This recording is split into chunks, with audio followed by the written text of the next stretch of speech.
Hello. All right, we are here with another video that I hope is super helpful. I was putting my notes together for episode 500 of the Half Size Me podcast, and I was working on this section where I kind of reflected on something I did in the past that was super helpful, and I thought I'd pass it on here. When I was in my journey, I've shared with you guys many times about this idea of burning the boats, right? I had decided I was never going back. Like, I wasn't going to yo-yo diet anymore. I wasn't going to restrict and then binge. I was only going to make sustainable habit change that I was willing to do for the rest of my life. So I mentally had this huge shift in my head. Okay, if really what I'm willing to do for the rest of my life is all I'm going to commit to, and it moves me down that weight road that we talked about, right? We got the left hand, the right hand, changing food, changing movement and sleep and healthy habits. And I'm only going to commit to what I really am going to do for the rest of my life. And I'm never going back to the way Heather lived her life when she was 300 pounds. What is it? Why am I not already in maintenance? So I would say to myself, Heather, you're already in maintenance mentally. Mentally, you're already in maintenance. You're living the life you're going to live forever.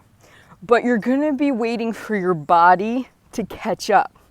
And this, for some reason, really helped me a lot. I considered myself to kind of be mentally in maintenance from day one, because I knew I was going to make changes, but I knew the only changes I was going to make are ones I could do for the rest of my life.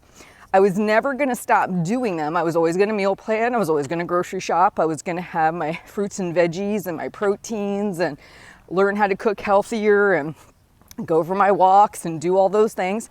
And wherever that takes me with my weight is where it takes me with my weight. And I wasn't going back. So mentally, I was already done. But my body took time to release the weight.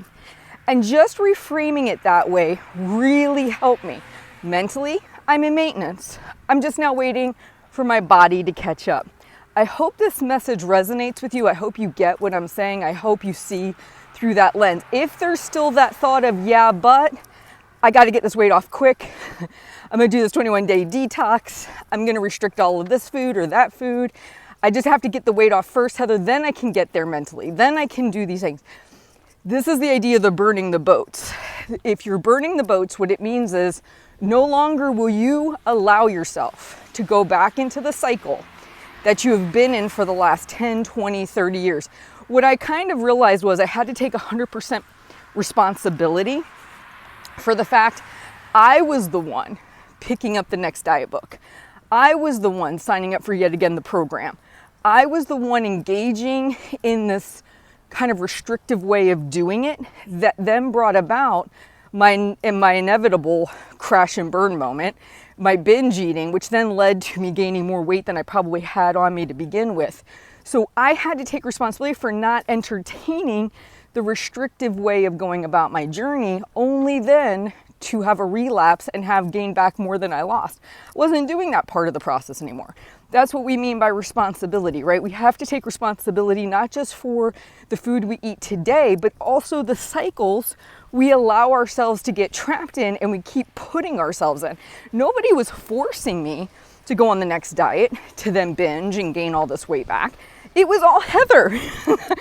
Heather could also then make the decision, burn the boats, not going back to that anymore, not doing anything super restrictive. I'm going to have treats every day.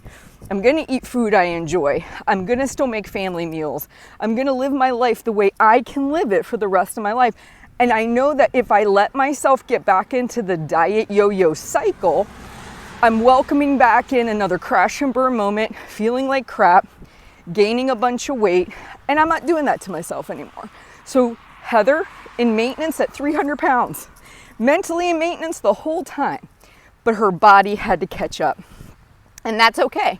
Your body takes what it does. Actually, I just had a new client come to me and ask me a question. She said, hey Heather, if my first goal is 10% weight loss because of my A1C, she says, I want to get it lower. She says, what's my deadline? And I said, you don't have one.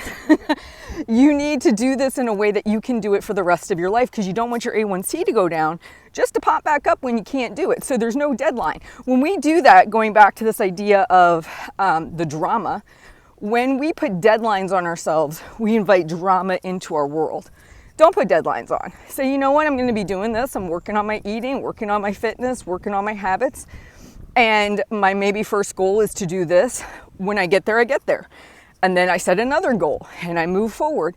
You don't manually control how fast you lose weight and when it falls off your body, but mentally, you could be in an awesome place right now. It all comes down to your thinking. It comes down to your perception of yourself. It comes down to the rules and restrictions you put on yourself and not doing that. All of those things. So today and forever, for going forward, if you really burn the boats, not doing it anymore, only doing things I will do for the rest of my life, welcome to maintenance. You're there now. You just are waiting for your body to release the extra weight and to catch up to your mentality. But your mentality has already dictated the fact you're going to be successful. You have a great day. Please like and subscribe, and I will talk to you soon.